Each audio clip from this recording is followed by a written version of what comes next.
guys, let's move at a pace, because on this very day from 5 o'clock today, the World Cup draw will take place. It takes place. It's obviously in Doha in Qatar, but it will be live and drive right here on talkSPORT as the nations will know their fates.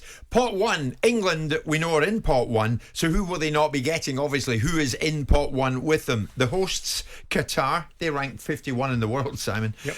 Brazil, Belgium, France, Argentina, Spain and Portugal.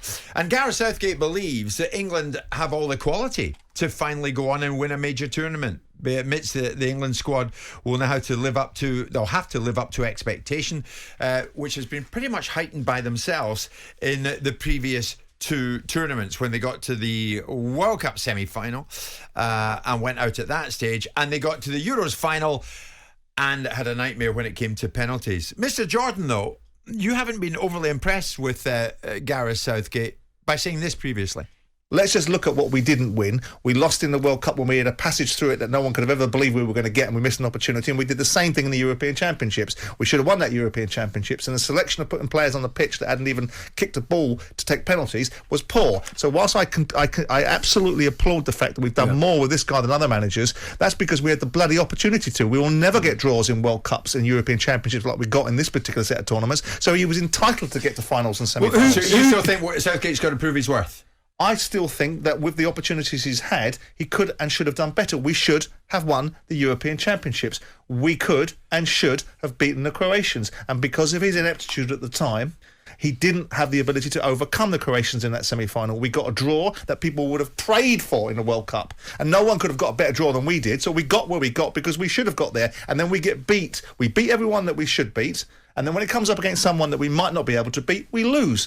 I don't necessarily think that you should be patting him on the back for it just because other people have underachieved in the past.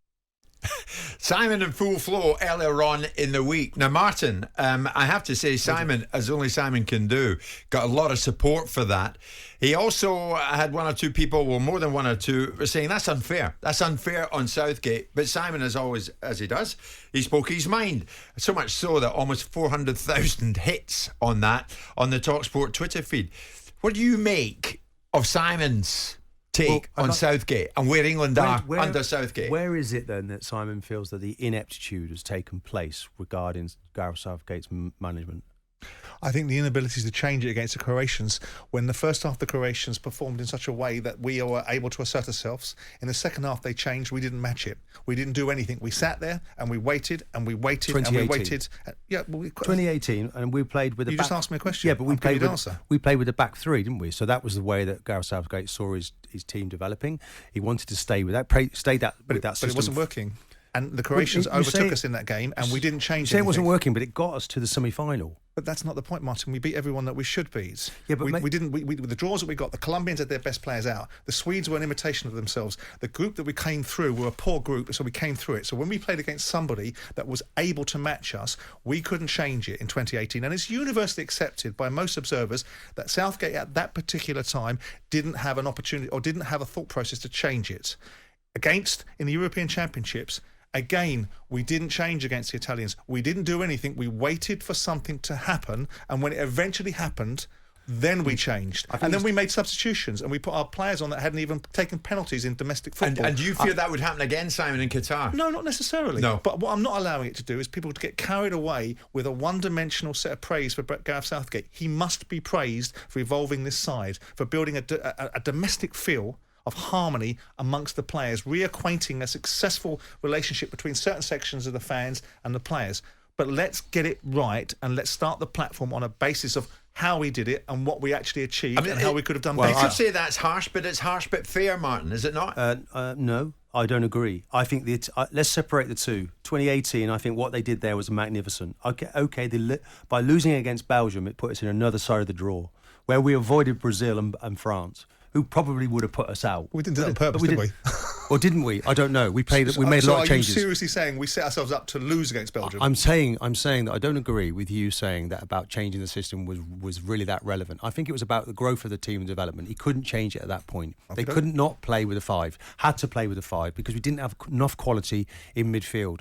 What we suffered from in the Euros, and by the way, we're playing the first game in the Euros against the previous finalists, which was France and Croatia. So I don't think that's an easy start in the Euros. That's a difficult start. We won that game 1-0.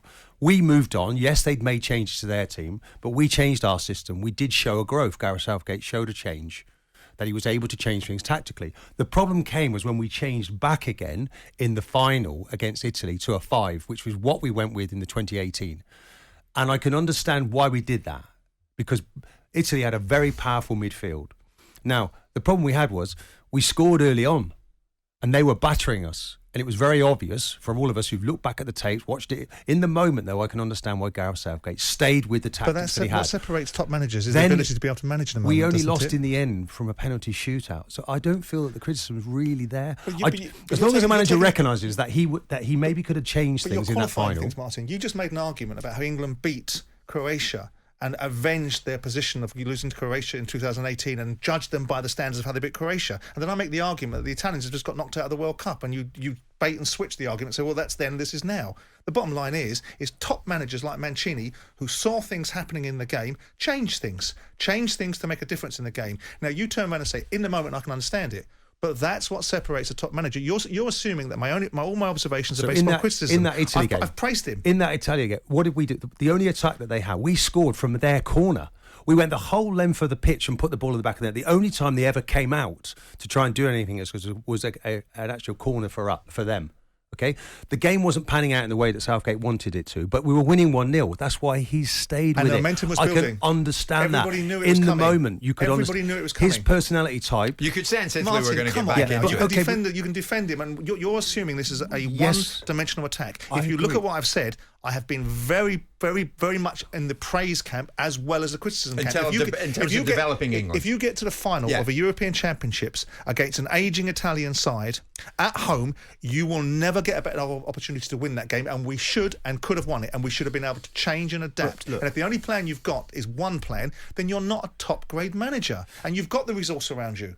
You've got the ability to do it. As long as he learns from the process and realises that next time round we do something different. And that's fine too. But here's the thing. This is what happened. Well, he didn't learn, did he? You're making an argument that he didn't have the resources. Well, he did, because against Switzerland midweek he changed it from a 5 to a 4. In a friendly. And in mid-competition was able to change and recognise you could do that. In a friendly. Meantime, Martin, you're learning under Southgate. Other nations I are don't winning. understand why. Having said that, Italian radio probably having the same debate this week. I believe in our England manager. I believe in the England manager. I know Macedonia. Simon doesn't seem to be believing, but I believe in this England manager. No, you're qualifying. And I do believe that we have a very good chance of winning the next World Cup. I'm not sure we'll win it, but we have a very good chance of winning it. The manager's growing, they're developing, and the players now are coming into that sort of area. Martin, who said I didn't believe in Gareth Southgate? I said let's hold it to let's put it through the proper prism. Let's not go into this ridiculous binary observation of this wonderful loving for Gareth Southgate. Let's look at it and say you've got to draw in 2018 that if Bobby Robson or any of the other England managers had in previous incarnations would have got, they probably would have all achieved what he achieved. We get to a semi-final against the Croatians. We don't change in 2018. You make the argument no one's ever made at the time. They didn't have the resource to be able to change it. That's a different kind of argument. I think he did have the resource to change it in 2018. In 2021, he gets to a final. He needs to change it. He doesn't change it again. So what has he learnt then? Well, that's the area where he needs to improve, isn't it? So then you agree that he hasn't evolved from 2018 to 2021? No, he has evolved because he's changed his system completely and the players have developed and grown. But he didn't change in the game. Maybe now, though, we have got the players that he can play the system he wants to. Martin, it's more expectation than belief this time. Of course, way more expectation. But you have to remember where Gareth Southgate was taking over from. We'd lost to Iceland under the previous manager. 1-0 was it against Iceland, 2-1. We went out in the round of 16. In 2014, we didn't get out of the group. You know, your lucky draw, you know, you're playing against teams, you're at home. I don't care about any of that. It's about what you do. We've made it to a World Cup semi-final and we got to a Euros. No other English managers got to a Euros. But you just said a moment ago, you don't think England will win it.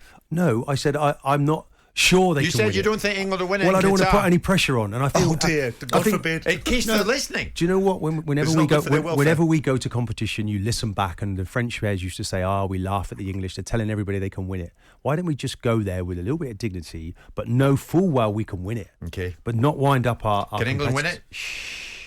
Can Scotland win it, Jim?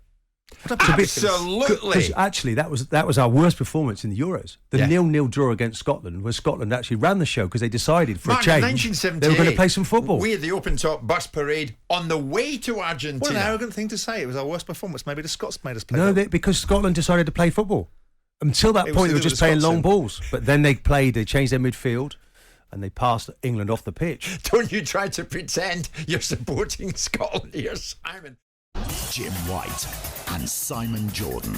Monday to Thursday morning, 10 till 1. On AM, on DAB, via the talkSPORT app and on your smart speaker. talkSPORT.